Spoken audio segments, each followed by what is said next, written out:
السلام علیکم۔ آج 15 رجب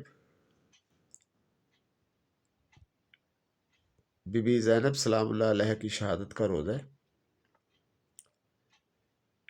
میں نے اپنی پوسٹ میں امام جعفر صادق علیہ السلام کا بھی آج ہی کے روز شہادت لکھی ہے۔ کچھ کتابوں میں امام جعفر صادق علیہ السلام کی شہادت 25 شوال ہے۔ آپ اگر جو مطالعے کے شوقین ہیں وہ یہ جانتے ہیں کہ اکثر کتابوں کے اندر ولادتوں اور شہادتوں کے اندر فرق آتا ہے۔ کئی ایسی ولادتیں اور شہادتیں ہیں کہ جن کے لیے دو طریقے ہیں۔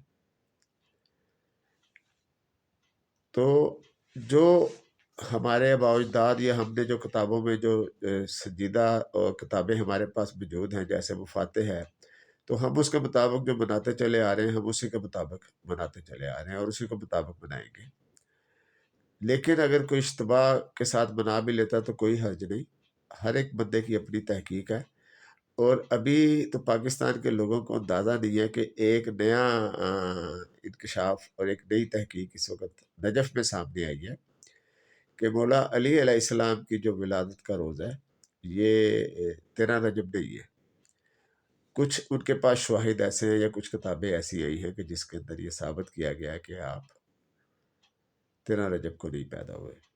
اس میں کوئی بحث نہیں ہے کہ خانہ کعبہ میں پیدا ہوئے، اس کے اوپر تو بحث نہیں ہوئی، کچھ لوگوں نے کی ہے لیکن وہ بہت کمزور ہے۔ لیکن یہ جو تحقیق اب ایک آئی ہے نا، دیکھیں، لیکن مسئلہ یہی ہے کہ ہم جو 1400 سال سے 1450 سال سے بناتے چلے آ رہے ہیں، ہم اسی کے اوپر قائم رہیں گے اور انتظار کریں گے کہ امام زمانہ جلد تشریف لائیں اور یہ چھوٹی چھوٹی سی مشکلات جو سی ہیں ہماری زندگی سے نکلیں اور ہم صحیح دین اور صحیح دین کے مطابق اپنی زندگی کو عمل کریں۔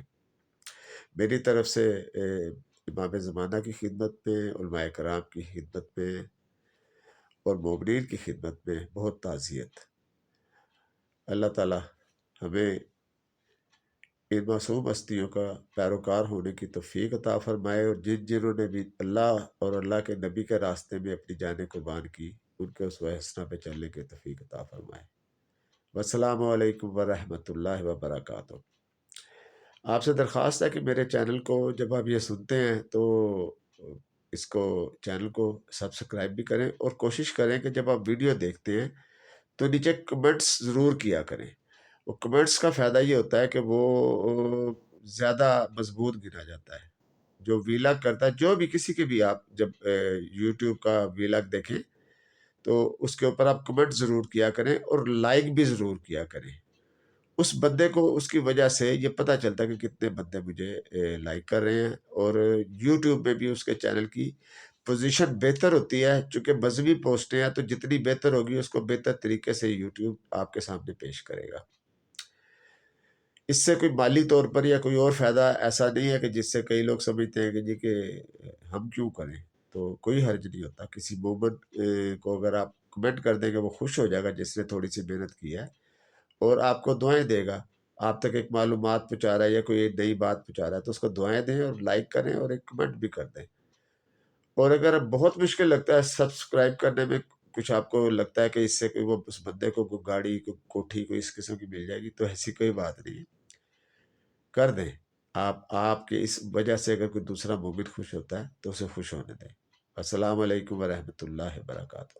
یہ جو میں نے خوش ہونے والی بات کی، یہ رشتہ داروں کے لیے نہیں کی، کیونکہ رشتہ دار تو ہر وہ کام کرتے ہیں جس سے دوسرا خوش نہ ہو۔